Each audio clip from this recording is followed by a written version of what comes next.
श्रियकान्ताय कल्याणनिधये निधयेतिनाम् श्रीवेङ्कटनिवासाय श्रीनिवासाय मङ्गलम् लक्ष्मी सविभ्रमालोक सुभ्रूविभ्रमचक्षुषे चक्षुषे सर्वलोकानां वेङ्कटेशाय मङ्गलम् श्रीवेङ्कटाद्रिशृङ्गाग्रमङ्गलाभरणाङ्गये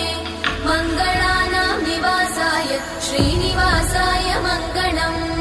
सर्वावयव सौन्दर्य सम्पदा सर्वचेतसां सदा सम्मोहनायास्तु वेङ्कटेशाय मङ्गलम्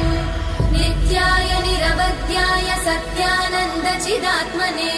सर्वान्तरात्मने श्रीमद् वेङ्कटेशाय मङ्गलम् स्वतः सर्वविदे सर्वशक्तये सर्वशेषिने